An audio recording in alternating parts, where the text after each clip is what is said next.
जय श्री राम, जय श्री महाकाल। आईपीओ का जमाना चल रहा है और नवंबर दिसंबर में बहुत सारे आईपीओ आने वाले हैं। ये आपको पता पड़ ही गया होगा कि 2025 में रिलायंस जियो का भी आईपीओ आने वाला है, which will be the biggest IPO of the country अभी तक का हिस्ट्री में। अब यहां पर आईपीओ की मैं बात करूं, 5 आईपीओ है जो इस वीडियो के थ्रू हम कवर करने वाले हैं। आपको डिटेल एनालिसिस करने के बाद ही इसमें पैसा डालना है। आंख बंद करके कभी भी किसी भी इन्वेस्टमेंट्स पे ध्यान मत दीजिए। सबसे पहला आईपीओ हम लोग ले रहे हैं, दैट इज स्विगी। 11,300 करोड़ का आईपीओ है। इसमें फ्रेश इश्यू और ऑफर फॉर सेल कितना है पहले ये समझ लीजिए। 4,500 करोड़ का ऑफर फॉर सेल नहीं है, वो फ्रेश इश्यू है। 6,800 का ऑफर फॉर सेल है। अगर 6,800 का ऑफर फॉर सेल हो गया मतलब majority of the money promoters अपना पैसा मार्केट से निकाल रहे हैं और वो अपना पैसा लेके घर जाने वाले हैं। ठीक है, 4,500 करोड़ भी वो इन्वेस्ट करेंगे कंपनी में, क्योंकि स्विगी को सबसे बड़ा जो कंपटीशन है वो है जोमैटो से, और जेप्टो एक अलग लेवल पर काम कर रहा है। तो अब ये इस पर्टिकुलर इंडस्ट्री में कंपटीशन बहुत तेज होने लग गया है, तो इसके ऊपर थोड़ा हमें ध्यान देना पड़ेगा कि सब जगह कंपटीशन है। स्विगी लॉस मेकिंग कंपनी है, ये आप सब जानते होंगे। अगर नहीं जानते तो ये बहुत क्रिटिकल पॉइंट है। जोमैटो से मैं उसको डायरेक्ट कंपेयर इसलिए नहीं करूंगा क्योंकि Zomato as of now profit making company है। ब्लिंकिट के आने के बाद में इसका अच्छा खासा प्रॉफिट बन चुका है, जिसके कारण उसका वैल्यूएशन बढ़ना था जो कि बढ़ चुका है। स्विगी जो वैल्यूएशन पे ला रहा है ना अपना आईपीओ, वो जोमैटो से आधे से भी कम में लेके आ रहा है, जो कि लाना बनता भी था। अगर वैल्यूएशन वाइज बात करूं तो उतना ही बनता था वैल्यूएशन, क्योंकि जोमैटो प्रॉफिटेबल है, स्विगी प्रॉफिटेबल नहीं है। जोमैटो का डायरेक्ट कंपटीशन है स्विगी, इसमें मुझे कोई डाउट नहीं है, but at the end valuation को कंपेयर करना बहुत ज्यादा इंपॉर्टेंट है। तो वैल्यूएशन तो फिर भी इन्होंने ठीक लेके आए। ग्रे मार्केट प्रीमियम 1% पे आ गया है, जो पहले काफी अच्छा खासा ऊपर था, अब वो 1% पे आ गया है, which is not a positive sign. हाँ, उसके पीछे एक ये भी रीजन है कि मार्केट की जो कंडीशन है एज ऑफ नाउ, निफ्टी रोज गिर रही है, अमेरिकन इलेक्शंस है, तो ऑटोमेटिकली थोड़ा इनस्टेबिलिटी होगी मार्केट में। एक बहुत पॉजिटिव पॉइंट मुझे लगता है कि ब्लैक रॉक और एसबीआई म्यूचुअल फंड्स, ये भी दोनों उसमें इन्वेस्टेड है। मतलब इन दोनों का अगर इंटरेस्ट है तो ऑटोमेटिकली हमें भी थोड़ा पॉजिटिव इंटेंट दिखाना चाहिए, राइट। अब इसमें एक पॉइंट और है जो कि बहुत क्रिटिकल लगता है मुझे, वो ये है कि जोमैटो और स्विगी दोनों एक दूसरे से फाइट बहुत क्लोजली करते हैं। जोमैटो ने क्यूआईबी के थ्रू फंड्स रेज करने की बात करी थी लास्ट वीक, सो ऑटोमेटिकली इनके बीच में बहुत घमासान होने वाला है। उस घमासान के चक्कर में हम इन्वेस्टर्स बीच में नहीं पिस जाएं, तो इसके लिए मैं स्विगी का जो आईपीओ है उसको अवॉइड कर रहा हूं। I am not gonna apply in Swiggy's IPO. मैं जब किसी भी आईपीओ में अप्लाई करता हूं ना, तो मेरे कुछ चेकलिस्ट है, मैं कुछ डिटेल एनालिसिस करता हूं, उसके बाद दिमाग लगाता हूं कि इसमें डालना है पैसा या नहीं डालना है। सिर्फ ग्रे मार्केट प्रीमियम को देखकर मैं इन्वेस्टमेंट नहीं करता। इनफैक्ट कंपनी का फ्यूचर ऐसा भी होता है कि एट टाइम्स हमने किसी आईपीओ में पैसा नहीं लगाया, उसमें अच्छा खासा रिटर्न मिल जाए, but that's okay. If our analysis says कि नहीं जम रहा है मुझको कंपनी, तो यू शुडंट इन्वेस्ट। तो मैं तो स्विगी में इन्वेस्ट नहीं कर रहा हूं। इसकी अगर बात करें एप्लीकेशन की, तो 14,820 रुपए की एक रिटेल की एप्लीकेशन होगी। मैक्सिमम रिटेल 13 एप्लीकेशन डाल सकता है। 6 नवंबर से 8 नवंबर ये आईपीओ ओपन रहेगा। 11th को इसका अलॉटमेंट है, 12th को आप सबको रिफंड मिल जाएंगे, और 13th को इसकी होगी लिस्टिंग। बहुत लोगों का वारी में शायद अभी भी पैसा अटका हुआ है। कभी कभार ऐसा होता है कि किसी आईपीओ के थ्रू जो आपको रिफंड आने वाला होता है ना, थोड़ा टाइम लग जाता है। तो आप प्लीज अपने ब्रोकर और अपनी बैंक से डायरेक्ट टच में रहें एंड आस्क देम कि कब तक आएगा, कब तक आएगा। इट्स ओके, आप बार बार पूछेंगे तो कोई दिक्कत की बात नहीं है। नो बैंक्स और no broker will tell you कि हमें नहीं पता, या अपने हिसाब से देख लो, देख लें, ऐसा कुछ जवाब नहीं आएगा। Don't worry on that and be very clear, आपका पैसा है, आपको वापस मिलना चाहिए। ठीक है, नेक्स्ट इज एसीएमई सोलर। 2,900 करोड़ का आईपीओ है, छोटा आईपीओ है ये, जिसमें से 500 करोड़ ही ऑफर फॉर सेल है और 2,400 करोड़ ये लोग कंपनी में इन्वेस्ट करेंगे। अब देखो यहां पर ऑफर फॉर सेल कम है, तो मुझे थोड़ा पॉजिटिव लगता है ये। अब ऑफर फॉर सेल कम है तो ये देखना पड़ेगा कि बाकी का 2,400 करोड़ कहां लगाने वाली है ना कंपनी। तो 2,400 करोड़ कंपनी लगाने वाली है डेट के रीपेमेंट में। इनका एक डेट है, बहुत बहुत बड़ा डेट है इनके पास। कितना है? 8,500 करोड़ का।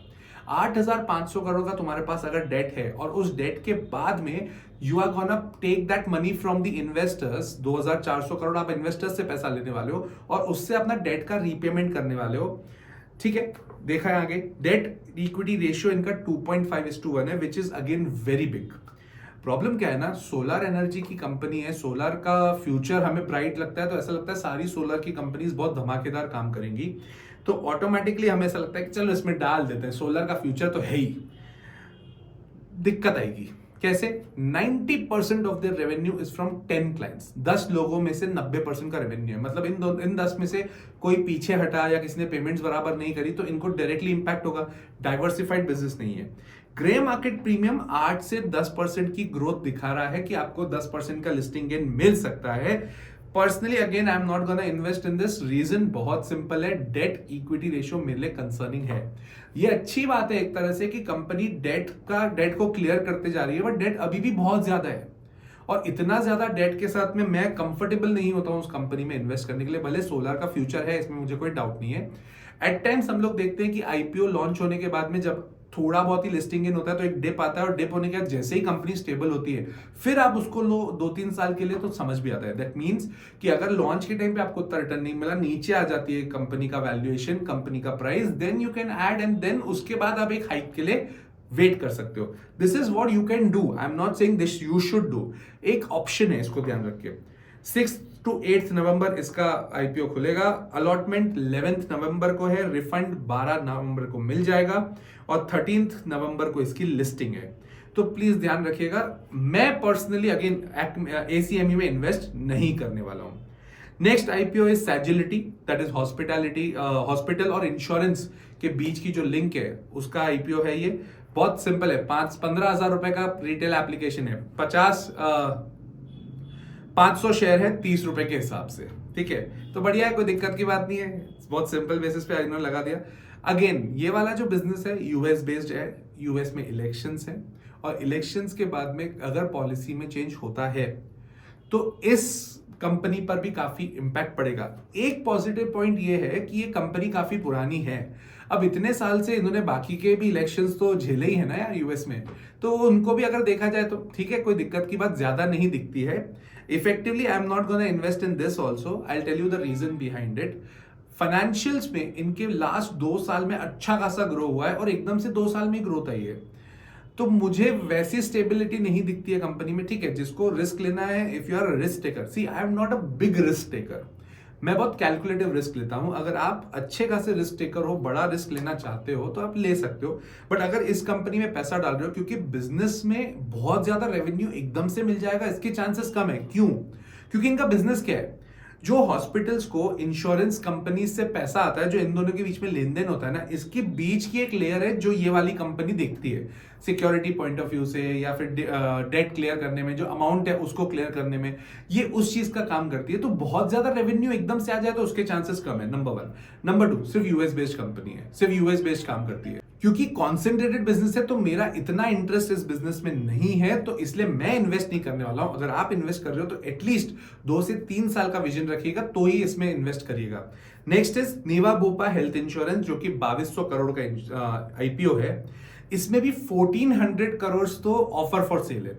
देखो हो क्या रहा है आईपीओ मार्केट में एज ऑफ नाउ, क्योंकि अभी बहुत ज्यादा एकदम भीड़ है आईपीओ में, लोग इन्वेस्ट करे जा रहे हैं, तो जो ऑलरेडी एग्जिस्टिंग अपने प्रमोटर्स हैं वो अपना पैसा खींचते जा रहे हैं मार्केट से, वो अपना पैसा निकाल रहे हैं, डाइल्यूट कर रहे हैं।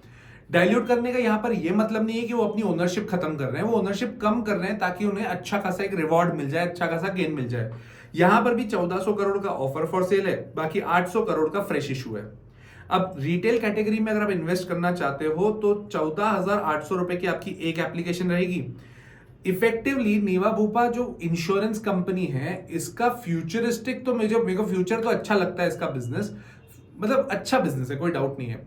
इनफैक्ट इनके फाइनेंशियल्स भी बहुत बुरे नहीं है, अच्छे फाइनेंशियल्स हैं। किसी को इन्वेस्ट करना है तो अभी तक अपन ने जैसे स्विगी की बात करी, एक्मे की बात करी, सैजिलिटी की बात करी, नीवा की बात करी, तो नीवा इज मच मच बेटर। क्यों? क्योंकि एक तो पहली चीज बिजनेस स्टेबल है, दूसरी चीज हेल्थ इंश्योरेंस का काम है। इंडिया में हेल्थ इंश्योरेंस का डिमांड वैसे भी बहुत ज्यादा है, लोगों के दिमाग में आ रहा होगा सर सोलर की भी तो डिमांड ज्यादा है, बट सोलर का वैल्यूएशन फिर वैसा नहीं है। बहुत सारी चीजों को आपको प्लस माइनस करके फिर ही डिसीजन लेना चाहिए आपके खुद के इन्वेस्टमेंट के लिए। तो 7 to 11 नवंबर इसका आईपीओ खुलेगा, 12 को इसका अलॉटमेंट मिलेगा, 13 को रिफंड, एंड चिल्ड्रंस डे पर इसकी लिस्टिंग होगी, दैट इज 14 नवंबर। अब एक एसएमई आईपीओ के ऊपर बात करते हैं। नीलम लिनेंस करके एक एसएमई आईपीओ है। जो लोग रिस्क ज्यादा प्रेफर करते हैं, जिन लोगों को लगता है कि हाँ इसमें और अच्छा पैसा कमा सकता हूं, मैं रिस्क ज्यादा ले सकता हूं, उनके लिए आईपीओ है जो कि होम फर्निशिंग का काम करता है। छोटा आईपीओ है 13 करोड़ का, और ये 13 करोड़ का 13 करोड़ ही फ्रेश इशू है, पूरा का पूरा फ्रेश इशू है। बैलेंस शीट इनकी ठीक है, कोई दिक्कत की बात नहीं है, एसएमई के हिसाब से अच्छी है बैलेंस शीट, इसमें मुझे कोई डाउट नहीं है। अगर मैं बहुत ज्यादा रिस्क लेना चाहता होता, जो कि मैं नहीं लेता हूं, अगर मैं रिस्की ट्रेडर बन जाऊं या रिस्की इन्वेस्टर बन जाऊं, तो ये वाला एक मेरे लिए बहुत अच्छा आईपीओ है। मैं वापस बोल रहा हूं, देखो सबका अपना अपना पर्सपेक्टिव होता है।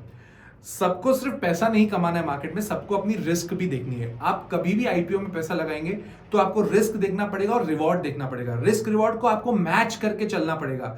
मैं रिस्क कम लेता हूं तो इसलिए मैं एसएमई आईपीओ के ऊपर ज्यादा फोकस नहीं करता हूं, बट इसको जब मैंने देखा था 13 करोड़ का फ्रेश इशू है इसका, और पूरा का पूरा ये कंपनी में इन्वेस्ट करना चाहते हैं। क्यों? क्योंकि इनको अपनी जो परचेजिंग है वो बेहतर करनी है, इनकी जो प्रोसेस है उसको बेहतर करना है। मुझे ये सब चीजें बहुत अच्छी लगती है किसी भी कंपनी में। अब अगर मैं रिस्क टेकर हूं, बहुत अच्छा रिस्क लेता हूं, तो ये कंपनी मेरे लिए ठीक है। 8 से 12 नवंबर इसका खुलेगा आईपीओ।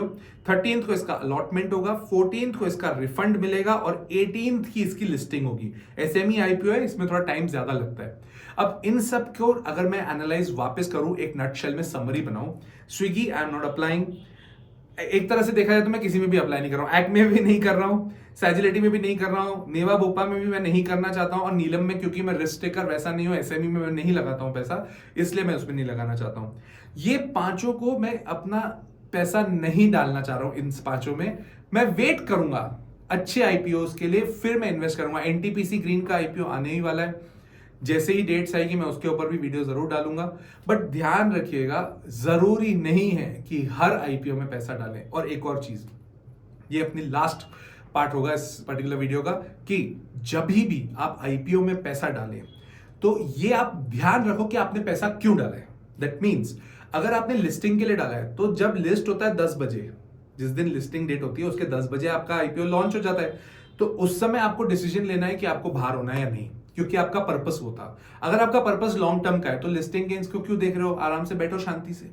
और अगर आपको ऐसा लगता है नहीं मेरे को लिस्टिंग गेन तो चाहिए ही चाहिए, बट थोड़ा सा मैं और रिस्क ले सकता हूं, ऊपर चले जाए नीचे चले जाए, तो स्टॉप लॉस लगा के बैठो।